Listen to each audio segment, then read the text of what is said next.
Hi chums, right, another one. This is a different one this time. This is called Maris Pear. It's number 17 and it says one big potato with the chits off. I'll just check in here, number 17.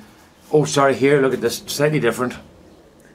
Number 17, I can't get it in, can I? Right, there we are. Number 17 up at the top of the page there. One big potato with all but 3 chits off. So there must have been quite a few on that one. So there you are. I also discovered what the problem was in the last weighing session. The eagle-eyed among you will have noticed that the actual handle on the scales had moved on the hook. So the downward force was at a different angle than before, and that's what made a difference to the weight. So I'll just keep it in the one spot from now on and we'll weigh from there from now on. And that'll save any bother. I'll maybe get round to making some sort of a little hook thing that will sort of get rid of that sort of variation for me, but we'll see. But I'll just take, now these are nice, and these are nice and healthy looking. These were grown in, these were buried in the bed, so these weren't sitting on the ground like the others, like the other one yesterday, the one that earlier. Lovely, yeah, lovely healthy looking stuff.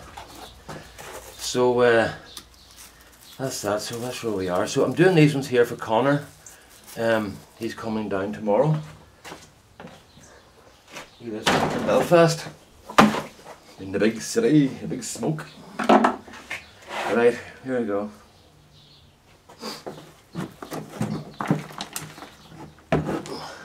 And there's what we want, folks. See that? See the way the roots are coming out the bottom? That's the whole theory behind planting them in soil, to let the roots get out and start looking for more stuff and more nutrients. Haven't fought back a wee bit. Now, yeah, it's quite damp. I watered this one yesterday as well. Okay, so pull the roots off here. Right, so where was I? Yeah, as I was talking about the weight turning videos, I'll get them done for you guys. I know you're busting to get seeing them and all, and I don't know why, but I'll get them up as soon as I can. The problem has been the whole thing of just oh here, look at this here, folks. Now there's the one spud that went in at the start, and it's pure. Oh, it's not too bad. I thought it was pure mush. Is that oh, that camera's way too far in. That's what's wrong. Right, hold on a second, folks. I'll just get you out again. If I get my glove off here, I couldn't understand what was wrong when I was trying to set it up, because there was so much foliage on the thing that I couldn't see right. That's wrong. That's wrong. Right, in we go. In we go. In we go. That's a bit more like it, isn't it? I'll just put her up to there and across to there. Right, that'll do well. I'll turn this round so that I can see it. Right. Yeah, no, that's okay now. Right. So I'm sorry about that first part there, but I know you'll understand. Just turn that way, that'll do well. But now I forgot what I was talking about. Yeah, the wood turning, and then that I know now why the scales didn't work, because I had them in the wrong setting. I'll talk about that later. Now these are an early potato. Look at the size of those for an early potato. They're Maris Pear. There's a famous potato called Maris Piper. Like, I have very big hands, you know, and that's, you know, full of them. So this is only my second year doing these, and these are my own Maris Pears. These are not bought ones. These are ones that I had from seed last year that I kept in here in the greenhouse and didn't eat. And then when I went to do the potatoes this year, I thought, well, I'll just use the ones that are in the greenhouse and use those. So I did. Right, so where are we at now? Yeah, the house, we were talking about the house, weren't we? Still working at that, and I have to get the outside of the house plastered at the front, because there's water coming through the plaster. See, the front faces southwest, and guess where we get all our weather from? Yeah, southwest. So the front and side of the house, well, the house faces south more than anything, and then so we're getting southwest, getting this good slap along the front and side wall. So what we're going to do is, I have to plaster the front of the house. So I'm going to do the whole front of the house, and then I thought, well, I may as well do the other side as well that people can see. And then I thought, well, if I do the whole thing, that'll be the house done for as long as I live. and nobody else have to do it until it's knocked down, you know, for somebody to build something else when it's not worth fixing up.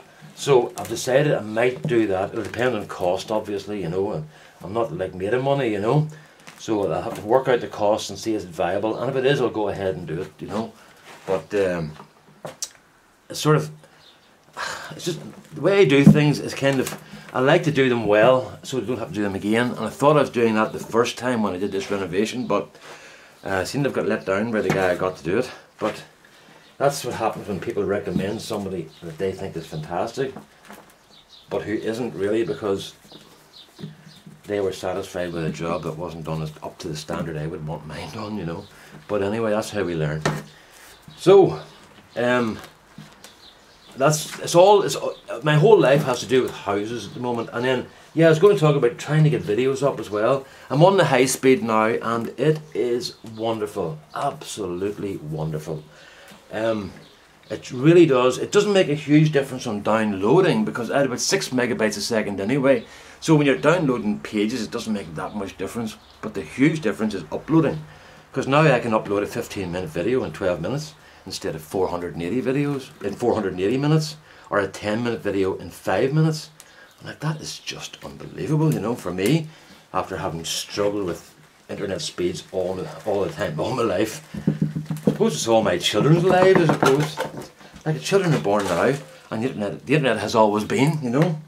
Like, they can't understand why we would have any problem understanding and understanding going ooh and ah at things that are happening, because they've never had it. They never got a stick on a hoop for Christmas, you know.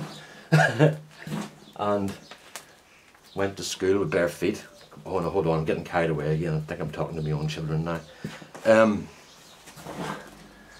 So, as I say, it's just astonishing. And I remember laughingly saying to my son one time, is the day going to come when we're going to sit watching holograms playing football in our living room?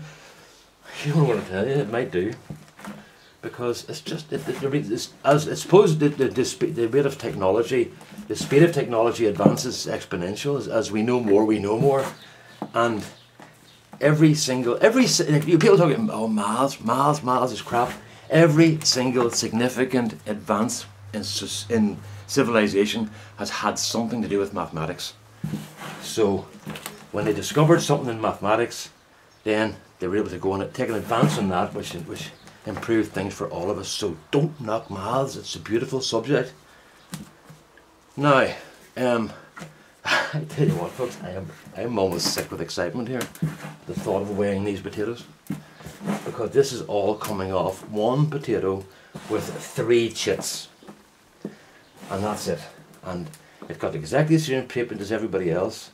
It got the usual mix of bargain compost, and reasonably good compost, reasonably good, not cheapo shit, reasonably good compost, and some Grow More, no chicken pellets. And the big difference this year for me is blood, fish and bone. And I stole that off Dan again. Everything I do is usually copied off Dan, you know, he's my guru.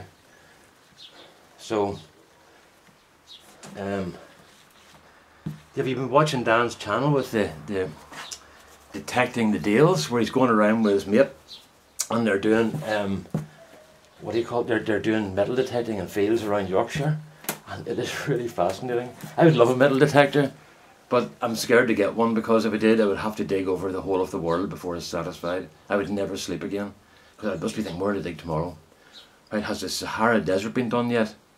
And I would do the Sahara Desert and then do it again just in case I missed something, and then head over and I'd do Russia, and then I'd head over to America and sort out America for you guys. I do it twice because I like you, so I'll do the Americans twice. I'll do Russia twice as well because I like you too. I like everybody, so I'll do every country in the world twice, all right? And then so we'll do every country in the world twice, but that's the problem. I would want to be out all the time hunting for stuff, folks. I don't know, £5 from one potato. We'll see. We've got our weight machine here, so we'll have a go. I'm actually been a bit more gentle with these than usual, because they're going to last for a long time, and I don't want them to bruise, so throw them into the pot.